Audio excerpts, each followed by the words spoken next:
नमस्कार दोस्तों, स्वागत है हमारे YouTube चैनल स्टूडेंट ब्लॉगर में। दोस्तों आज फिर मैं सीटिंग अरेंजमेंट का क्लास लेकर आया हूं दोस्तों, क्योंकि सीटिंग अरेंजमेंट का बहुत ही गैपिंग हो गया था, कुछ दिन से क्लास नहीं दे पा रहा था। तो आज मैं फिर से सीटिंग अरेंजमेंट लाया हूं। आप लोग वीडियो को बिना स्किप किए देखिएगा, आप लोग को डेफिनेटली समझ में आएगा दोस्तों, और कुछ सीखने को मिलेगा। इस वीडियो से ज़रूर आप लोग को सीखने को मिलेगा, इसलिए बिना स्किप किए इसे वॉच कीजिएगा। और पहले क्वेश्चन बता लेते हैं, उसके बाद आप लोग से सब्सक्राइब करने के लिए भी कहेंगे दोस्तों। तो क्वेश्चन से देखिए, आज का क्वेश्चन क्या है, क्योंकि अब हमको हटना पड़ेगा तब आप लोग को दिखेगा। तो क्या है दोस्तों, पहले क्वेश्चन देखिए, सीटिंग अरेंजमेंट का है कि 7 पीपल। देखिए आपको ये पीओ प्री लेवल का है, पहले मैं बोल रहा हूँ क्वेश्चन पढ़ने से पहले, क्या है पीओ प्री लेवल का है, पीओ प्री लेवल का क्वेश्चन है दोस्तों, ठीक है। क्योंकि अगर पीओ प्री लेवल, क्योंकि हमें क्या है आउटसाइड और इनसाइड दोनों दिया हुआ है, फेसिंग जो है इनर और आउटर दोनों है। तो क्या है 7 पीपल, क्या PQRSTM and N are sitting around a circular table, some of them are facing inside the center and some facing outside। तो क्लियर हो गया दोस्तों कि क्या है कि 7 पर्सन है और इन लोग का एक सर्कुलर टेबल पर इन लोग क्या किया है कि बैठे हुए हैं। कुछ का फेसिंग आउटसाइड है, कुछ का इनसाइड है दोस्तों। और क्या है कि अब हम लोगों को ये नहीं पता कि कौन इसमें आउटसाइड है और कौन इसमें इनसाइड है दोस्तों। तो ये हम लोगों को पहले बना कर देखना होगा कि कौन सा इनसाइड है कौन आउटसाइड है, मतलब इस तरह का फेसिंग है। तो अब हम लोग देखते हैं, यहाँ से क्वेश्चन स्टार्ट है दोस्तों। आगे से क्या है कि देखिए क्वेश्चन आप लोग का पढ़ते पढ़ते इसमें से जो मेन पॉइंट है, इम्पोर्टेंट पॉइंट है, जिससे ज़्यादा इन्फॉर्मेशन दिया है उसको हम लोग को फाइंड कर लेना है। माइंड को इतना हम लोगों को शार्प रखना होगा कि हम लोग को रीडिंग करते ही हम लोगों को वो मूल जो इसका इम्पोर्टेंट पॉइंट है, जिससे इन्फॉर्मेशन दिया है, जिससे हमको क्वेश्चन वहाँ से अगर हम सॉल्यूशन कर रहे बनाना तो हमको क्लियर पता चले कि हम सॉल्यूशन कर सके। तो हम लोगों को ये नहीं केवल रीडिंग करना, हमारा रीडिंग करने का मतलब है किसी को पॉइंट ढूंढना कि जिस पॉइंट से हम क्वेश्चन को शुरुआत कर सकते हैं, इसका इनिशियल पॉइंट कौन सा हो सकता है, जिससे अगर हम क्वेश्चन सॉल्यूशन करें तो ईजिली हम उसको सॉल्यूशन कर सकते हैं।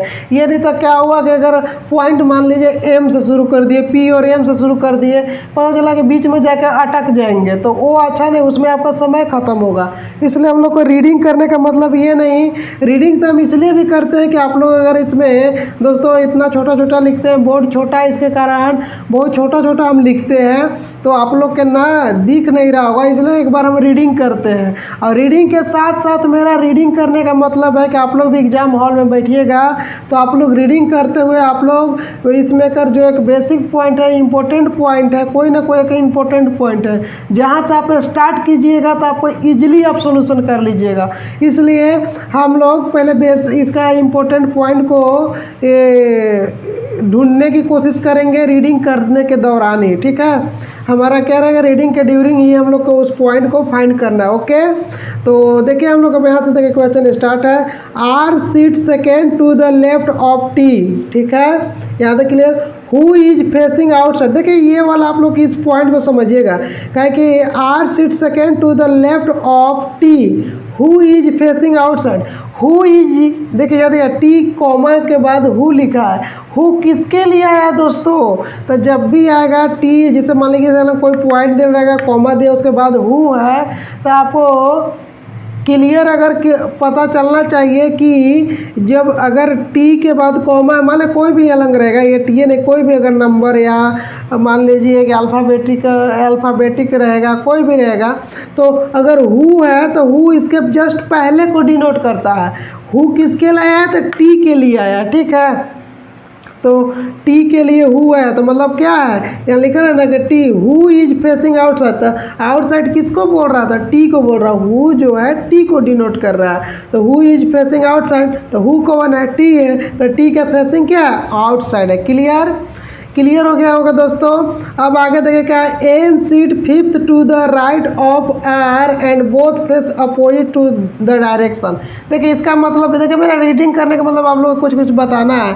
क्या है, N seat fifth to the right of R. ये तो आप लोग जान रहे हैं कि एन जो है आर के दाएं से पांचवा बैठा है, लेकिन बोथ फेस अपोजिट डायरेक्शन। इसका मतलब क्या समझे, एन और आर का डायरेक्शन, जो फेस का डायरेक्शन है दोनों का अपोजिट है। मीन अगर एक का इनर होगा दोस्तों तो एक का क्या होगा, आउटर होगा। ये क्लियर रखिएगा।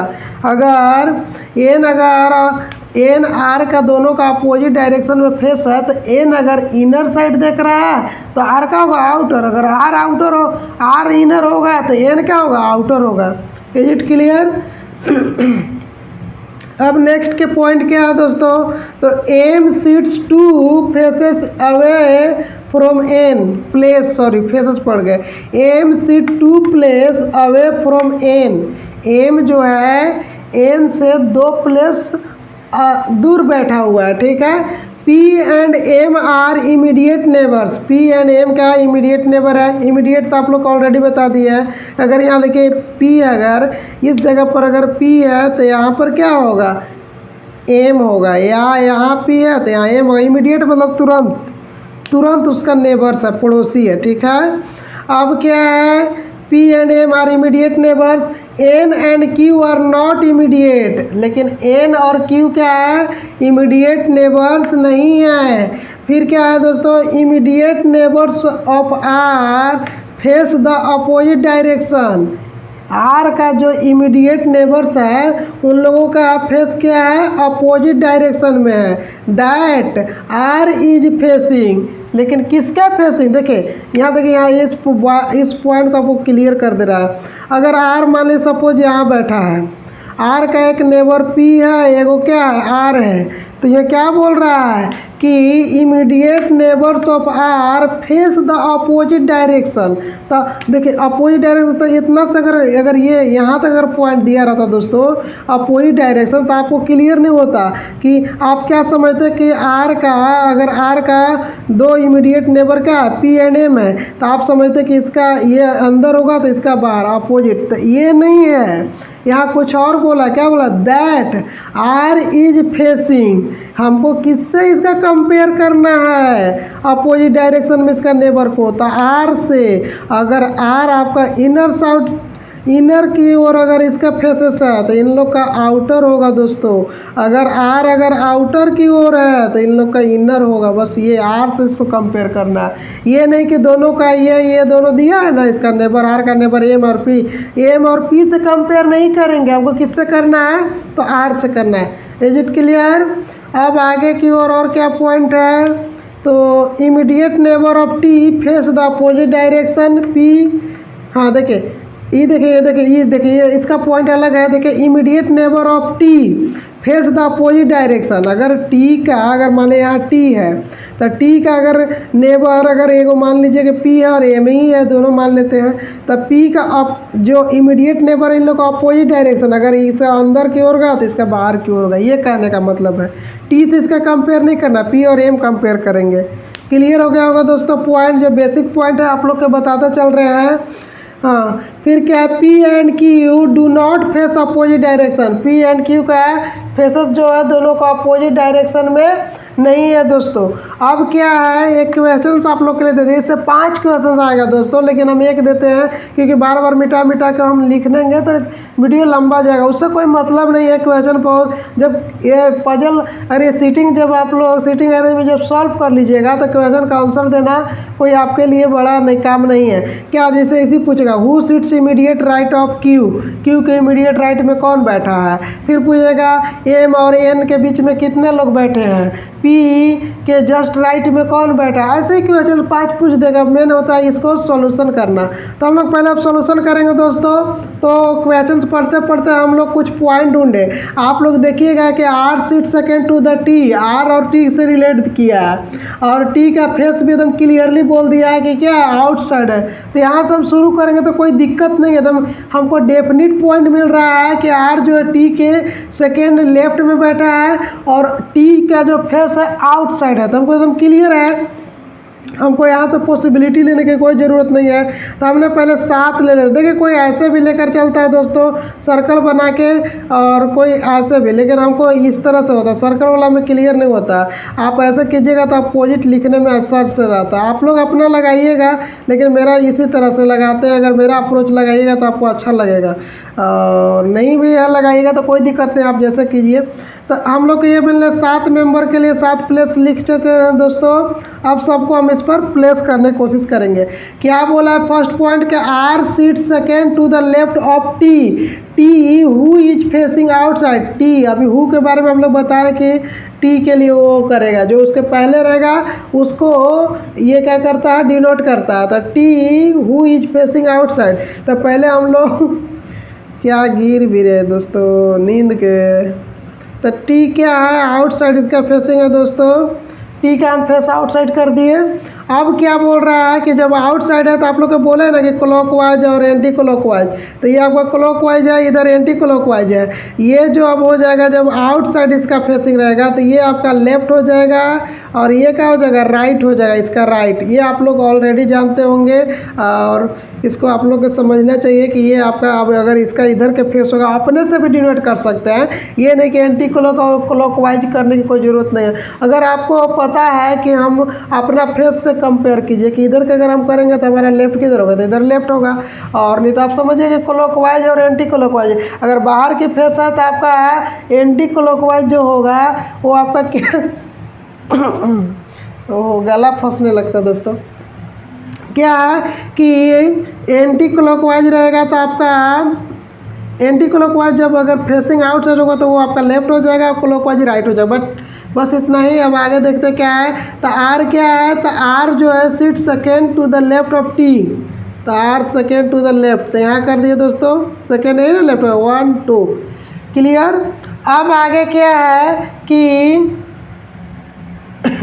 N seat fifth to the, क्या है, N seat fifth to the right of R, तो एन जो है आर के 5वां बैठा हुआ है, एंड बोथ अपोजिट डायरेक्शन है, दोनों का डायरेक्शन अपोजिट है, तो पहले 5वां। तो देखिए दोस्तों अब हमको क्लियर नहीं है कि इसका लेफ्ट 5वां किधर होगा, नहीं सर क्या बोला, N sit the fifth to the right, इसका राइट किधर होगा, क्योंकि फेस हमको क्लियर नहीं है। अगर बाहर की ओर होता तो राइट इधर होता, अगर अंदर की होता तो राइट इधर होता, तो हमको पता नहीं है, इसलिए हमको एक पॉसिबिलिटी लेकर चलना होगा कि एक ऐसे है, टी यहाँ है दोस्तों, तो एक यार यहाँ रहेगा, सेकेंड है, इसको हम बाहर की ओर लेके चलते हैं, इसको क्या कर रहे हैं, अंदर की ओर लेकर चल रहे हैं, ठीक है। तो अब करते हैं, तो इसका क्या बोला है, राइट में 5वां एन जो है, N seat fifth to the right of R, तो आर का राइट में, तो आर के देखिए दोस्तों इसका राइट इधर की ओर होगा, तो हो जाएगा 1 2 3 4 5, हाँ फिफ्थ बोला ना, एन 2 2 4 2 6 1 7, ठीक है, 2 2 4 2 6 1 7। क्या बोला, N seat fifth to the right of R, तो आर के तो पहला दूसरा तीसरा चौथा 5वां, हाँ ये तो नहीं होगा, ये तो पहले ही कैंसिल हो गया। 5वां पर क्या आ रहा, टी आ जा रहा दोस्तों, टी जो है टी के पोजीशन पर एन का आ रहा, तो इसलिए यहाँ पर तो नहीं होगा। क्योंकि देखिए काउंट कीजिए 1 2 3 4 5, तो यहाँ तो मेरा टी है, तो एन तो यहाँ नहीं ना होगा, इसलिए ये ऑलरेडी ये मेरा पॉसिबिलिटी, ये मेरा गलत है। ये जो मेरा फर्स्ट में जो फिगर से जो बना रहे थे वो मेरा गलत है। अब इसमें काउंट करते हैं, इसका राइट किधर होगा, इस साइड होगा, तो 1 2 3 4 5, एन कहाँ आ गया, यहाँ आ गया, यहाँ तक क्लियर होगा। लेकिन क्या बोला है, और कुछ बोला है कि N seat fifth to the right of R and both face opposite direction, दोनों का एन और आर का फेस क्या होगा, अपोजिट डायरेक्शन में है। तो अगर आर बाहर की ओर है तो ये क्या हो जाएगा, अंदर की ओर, अपोजिट यही ना हुआ। अगर एक बाहर रहेगा तो एक क्या हो जाएगा, अंदर की ओर हो जाएगा दोस्तों। तो अब क्या है कि क्या बोला, अपोजिट डायरेक्शन, ये कहाँ के लिए यहाँ लिखते हैं, साफ साफ होगा। ये देखिए गलत हो चुका है दोस्तों, हमको इसको हम यहाँ लिख के दिखा रहे हैं सामने, उधर क्वेश्चन है, हमको क्वेश्चंस करना होगा, इसके कारण वहाँ लिख रहे हैं, क्योंकि छोटा छोटा वहाँ लिखना पड़ रहा है। यहाँ आर है, यहाँ टी है, और यहाँ पर क्या है एन है, ठीक है। जस्ट यही कर दिए हैं और कुछ नहीं है। अब क्या है कि opposite M sit 2 place away from N, क्या है एम जो है 2 प्लेस दूर बैठा है एन से, तो एन से 2 प्लेस दूर 1 2, यहाँ 2 करे तो आर आ जा रहा है, इस साइड नहीं होगा ये। अब देखिए ये क्लियर, इसमें ये नहीं कि बोला है कि लेफ्ट की राइट, तब किधर आओ चल सकते हैं, लेफ्ट भी राइट भी। अगर इसका हम लेफ्ट की ओर चल रहे हैं तो आर आ जा रहा है, यहाँ तो होगा नहीं, तो कहाँ हो सकता है, तो हो सकता है एम यहाँ इधर से आइएगा ना 1 2, यही ना आएगा। 2 प्लेस अवे बोला है, अवे मतलब दूर, इससे दूर बोला है, तो यहाँ एम कर दिए। अब इसका डायरेक्शन क्या है हमको पता नहीं था, यहाँ तक क्लियर है कि M sit place 2 away from N, P and M are immediate neighbours. P and M जो है इमीडिएट नेबर है, तो एम यहाँ है तो पी यहाँ होगा, क्या कि यहाँ तो टी है, यहाँ तो हो नहीं सकता, तो नेबर यही है पड़ोसी इसका। पी इसका भी फेसिंग नहीं क्लियर है, तो P and M are immediate neighbours हो गया। फिर क्या है नेक्स्ट पॉइंट, नेक्स्ट मेरा, तो N and Q are not immediate neighbours. N and Q not immediate neighbour, तो क्यू के प्लेस यहाँ था और एक यहाँ था, लेकिन क्या बोल दिया, क्लियरली बोल दिया कि एन और क्यू जो है नेबर नहीं है, तो यहाँ क्यू नहीं हो सकता है क्योंकि यहाँ नेबर बन जाएगा, इसलिए क्यू को हम यहाँ लिख सकते हैं, ठीक है। तो एन और क्यू क्या है, नॉट इमीडिएट नेबर्स, ठीक। Immediate neighbours of R facing the opposite direction that R is facing. R से हमको कंपेयर करके चलना है, और आर के जो नेबर है उसका फेसिंग क्या है, अपोजिट डायरेक्शन में। तो अपोजिट डायरेक्शन क्या हुआ, आर का फेसिंग आर है, तो इन लोग का क्या हो जाएगा, अरे आर का फेसिंग आर बोल रहे हैं, आर का फेसिंग आउटसाइड है, तो इस सब का इसका इमीडिएट नेबर के क्या हो जाएगा, इनसाइड हो जाएगा। ये इनसाइड हुआ, इसका भी इनसाइड कर देंगे। Is it clear? I hope आप लोग का क्लियर हो रहा होगा। तो R face the opposite direction, R is facing immediate neighbours of T face the opposite direction. देखिए immediate neighbour of T face opposite direction, तो अपोजिट, तो टी के इमीडिएट नेबर कौन है, कि एम है और एक क्यू है, तो इन लोग का क्या होगा, फेस अपोजिट होगा, तो क्यू का अंदर की ओर है, तो एम का क्या हो जाएगा दोस्तों, बाहर की ओर। यहाँ भी क्लियर हो गया। और क्या बोल रहा है, T face the opposite direction, ठीक। अब क्या, P and Q do not face opposite direction. P and Q का जो फेस है अपोजिट डायरेक्शन में नहीं है। अपोजिट मतलब क्या, अगर क्यू अंदर की ओर है तो पी भी अंदर की ओर देखेगा, क्यों, क्योंकि दोनों का अपोजिट डायरेक्शन नहीं है, बाहर ही नहीं हो सकता, तो क्या होगा, अंदर की ओर। बोला कि दोनों का डायरेक्शन क्या है, सेम है। मतलब देखिए इसको ऐसे भी लिख सकता है दोस्तों, आपको फंसाने के लिए करता है, ये ऐसा लिख सकता था, P and Q are not opposite, मतलब कि P and Q are same रहते, P and Q faces same direction लिख देता था, तो क्लियर समझ में, लेकिन ऐसे आप लोग के कंफ्यूज करने के लिए लिखा। इस तरह से हमारा क्वेश्चन सॉल्यूशन हो गया दोस्तों। आपका सीटिंग अरेंजमेंट आराम से लोग बैठ गए अपना अपना टेबल पर। अब क्या बच गया, एक प्लेस खाली है। अब ढूंढेंगे जो इसमें अगर बच गया होगा P Q R S T M N में से वही लिख देंगे। पी क्यू आर एस बच गया तो एस का प्लेस ये हो जाएगा दोस्तों, यही हो गया। इसके बाद हमको जो क्वेश्चन पूछेगा 5 वही मेरा आंसर। अब आराम से आंसर दे देंगे। क्या बोला, who seat immediate right of Q. Q के इमीडिएट राइट में कौन बैठा था, क्यू के इमीडिएट राइट में कौन बैठा, आर। इसका आंसर हो जाएगा आर। इस तरह से ऑप्शन देगा। देखिए ऑप्शन क्या रहेगा, एन देगा, दूसरा टी देगा, तीसरा आपका एस देगा, और चौथा मान लीजिए आर देगा, पांचवा में लिख देगा नॉन ऑफ दीज। ठीक है, नॉन ऑफ दीज ये में लिखिएगा NOT, नॉट मतलब नॉट नहीं है, नॉन ऑफ दीज है। ठीक है, डॉट डॉट लगा देंगे तो आपको क्लियर हो जाएगा, नॉन ऑफ दीज। तो कौन हो जाएगा दोस्तों, तो आप लोग को देखिए कौन हो रहा है, तो क्यू के इमीडिएट राइट क्या आ रहा है, आर। और ऐसा सा ऑप्शन दिया है कि टी भी दे दिया। अगर किसी तरह से गलती होगा, अगर इसका फेसिंग आउटसाइड आ जाता तो आपका ये आंसर आ, जिससे गलती हो जाता, इसलिए इसका आंसर ये हो जाएगा दोस्तों। क्लियर हो गया दोस्तों। आई होप आप लोग को समझ में आ रहा होगा कि जो भी मैंने बताया, चाहे कुछ क्वेश्चंस में आप लोग को देखने में अगर प्रॉब्लम हो रहा होगा दोस्तों, क्योंकि अभी बोर्ड छोटा है इसलिए आप लोग को छोटा छोटा दिखेगा, लेकिन कोई बात नहीं, आप लोग को ज़रूर एक दिन ऐसा दिन आएगा कि आप लोग को ये डिजिटल देखने को मिलेगा दोस्तों, बहुत जल्द। अभी तो नहीं, कुछ लेट होगा। इसलिए अगर आप लोग को कंटेंट क्वालिटी और एग्ज़ाम ओरिएंटेड क्वेश्चन अगर लगता है तो वीडियो को लाइक करना ना भूले दोस्तों, और चैनल पर अगर नए हैं तो सब्सक्राइब जरूर करके जाइएगा दोस्तों। इसी तरह से कंटेंट हम आप लोग को देते रहेंगे। लाइक कीजिएगा तो हमारा एनर्जी और बढ़ेगा दोस्तों पढ़ाने का, इससे हमको प्रोत्साहन मिलता है दोस्तों, और आप लोग हमें प्रेज करते रहिए। इसी तरह से हम आप लोगों को कंटेंट जुटा कर देते रहेंगे। टाइम नहीं मिलता है दोस्तों, इसके कारण हम क्वेश्चन ज़्यादा से ज़्यादा नहीं बता पा रहे हैं, नहीं तो हमारे पास तो बहुत सारा चाहते तो 9th 10th 11 12 और यहाँ तक ले SSC रेलवे बैंकिंग सबको मैं बता सकता था, मैथ रीजनिंग दोनों। वैसे इंग्लिश भी मैं पढ़ा, लेकिन हमें इंग्लिश सब सब्जेक्ट हम ही पढ़ाएंगे तो और कौन पढ़ाएगा, ठीक है। इसलिए बस दोस्तों, बस इतना ही। थैंक यू दोस्तों।